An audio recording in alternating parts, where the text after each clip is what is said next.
Hello, hello. Happy Wednesday, everyone. I am Meredith. I am here with our message for the 10th of September, 2025. We are using the Westwood Tarot for our message today.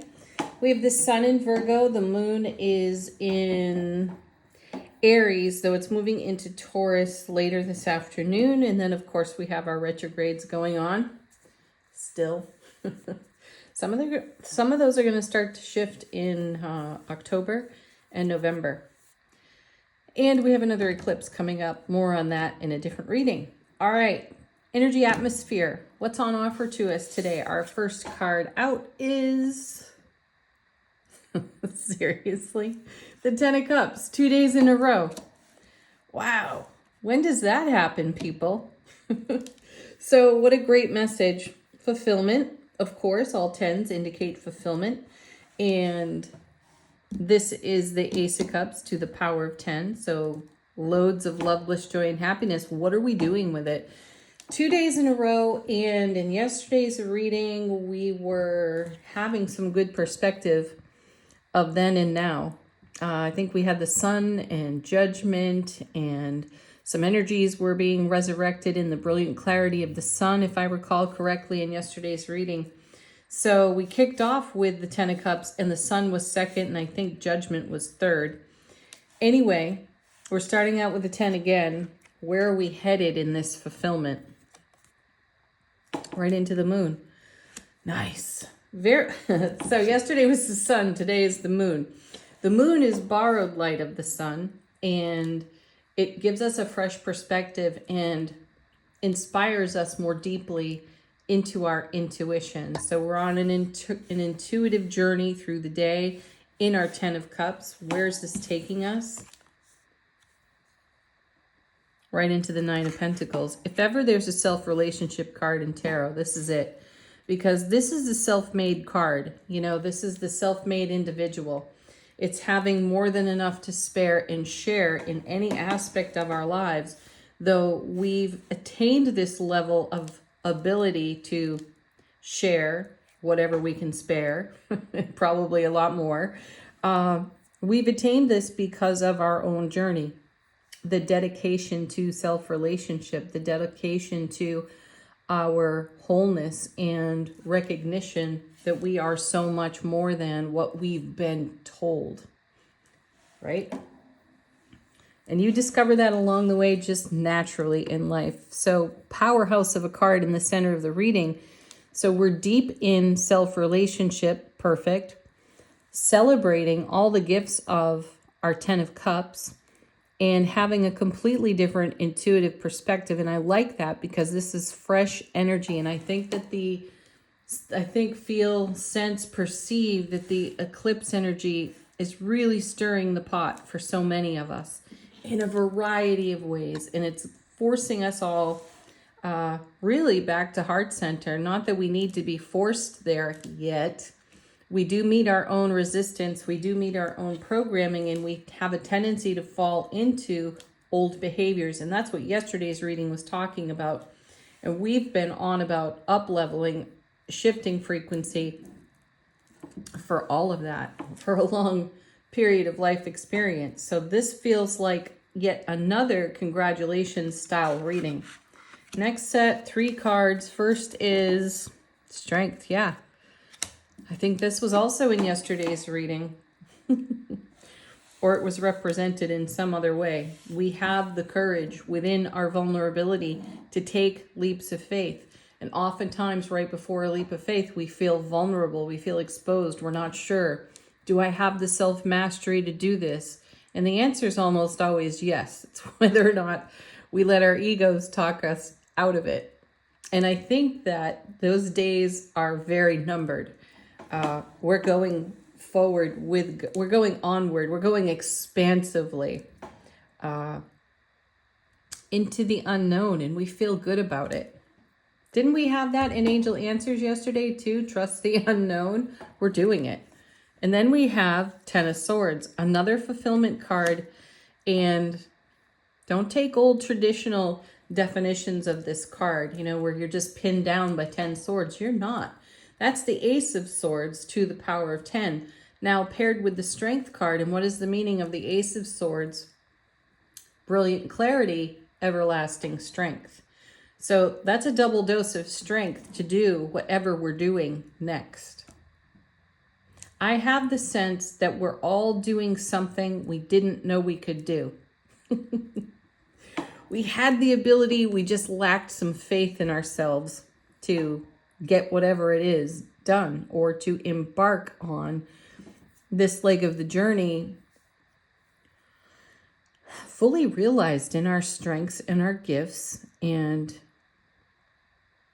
our magical nature. So we're bringing it all to bear in the now, and I like that a lot.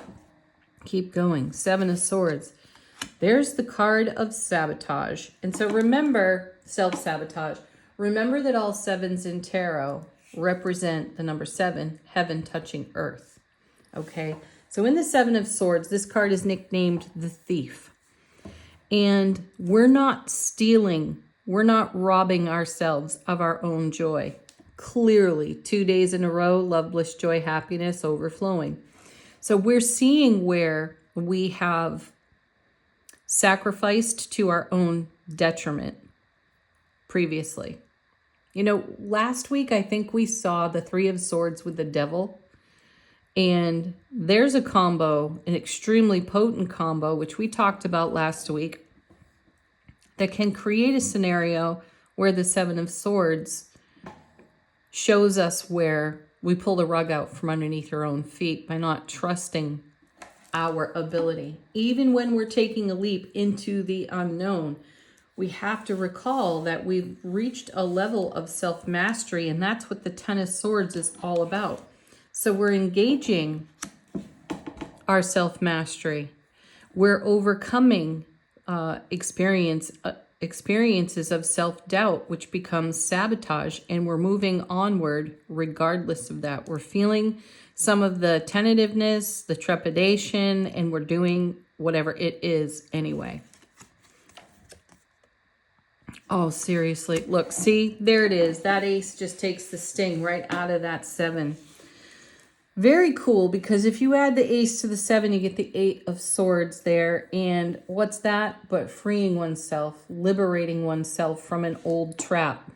And seriously, we have the wherewithal to do it, and the unique, rare, and uncommon intuition to see how we have held ourselves back until we were good and ready. So take that as a positive. Everything happens in its own right, divine timing. And just because you couldn't or wouldn't do something previously, there was probably some caveat there for you. And a good reason why you didn't take advantage of the energy atmosphere to do whatever it is you're doing right now that feels like a really big step, and perhaps even a leap into the unknown. And this Ace of Swords, brilliant clarity, everlasting strength, with the Strength card, with the Ten of Swords. So powerful energy here to overcome any aspect of our self-relationship where we minimize ourselves and do less than we are able, because we haven't been able to trust our strength perhaps as well as we do right now. How sweet is that? Vulnerability maybe overcame everything else, and then the ego took that and ran with it, made a story about why you couldn't, and now you're like, hey, F that, I can do that. What am I holding myself back for? That's what I feel. You're setting yourself loose on your own dreams. Fantastic. Bottom of the deck, how's the universe helping us out behind the scenes? What is it we don't see coming exactly? First card, beautiful, the Star. There it is, keeping the faith. That's what that card is all about. I know that everyone will tell you this is a card of hope. Hope is a 4-letter word. We don't hope. That's wishing and waiting. And I don't know about you. I'm not exactly comfortable with just sitting around waiting.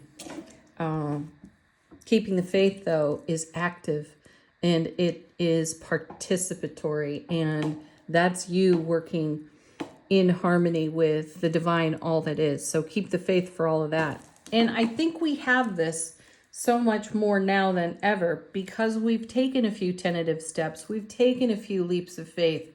They may have been small, they may have been minor, yet at the time they felt pretty big. And now we've gained a level of confidence with ourselves, and perfect, keep going. Yeah, and there's the Emperor, because you're all that. The Emperor, nicknamed the know-it-all. I call him the experienced-it-all. I think he was in yesterday's reading too. So he's the King of Kings in Tarot. He's the father of Tarot. And this is exactly the energy that we are engaging within self-relationship. Thank you, Nine of Pentacles. Strength, absolutely. Experience, by the bucket load. And we're bringing all that to bear on the now. How fantastic. Seven of Pentacles. These are all the seed thoughts that have been planted. Again, another 7. Heaven touches earth. When it comes to our vision, our goal, our intention, our dream, and our absolute acceptance of what is right now. And that's the garden that these seeds are planted in, the now garden.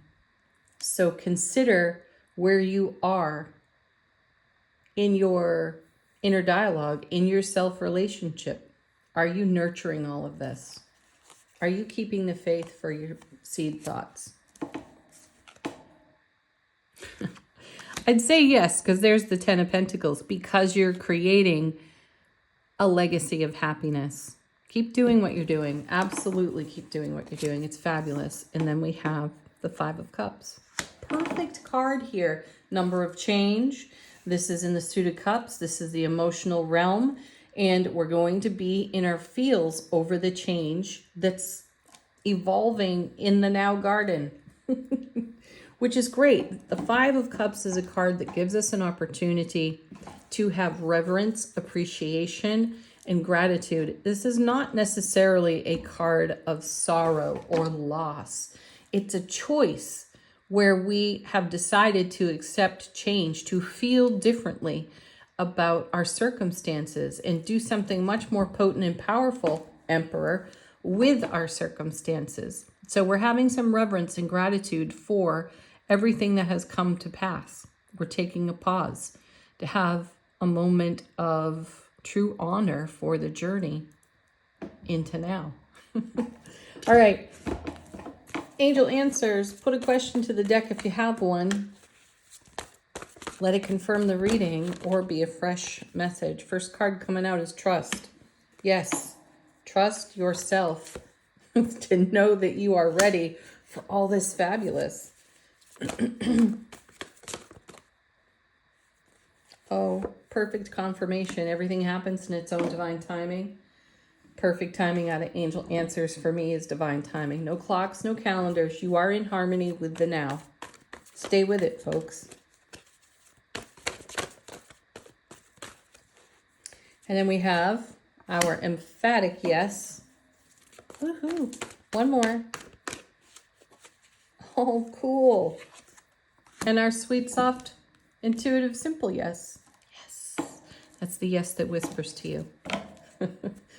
Nice. All right, final word on the reading from angels and ancestors. How is our soulful presence informing our waking consciousness? Okay, we got them falling out of the deck now. We have Spirit Fox. Trust your talents in changing times. We have Magic Guardian. Unlock the magic within. Absolutely, yes, we're doing that. We are the magic. Snake, shed an old skin. Perfect confirmation of today's and yesterday's reading. And then drum, dream and journey. Wow, you can't make that up, folks. Have the best Wednesday ever. Peak of the week. Peace, love, happiness. Namaste.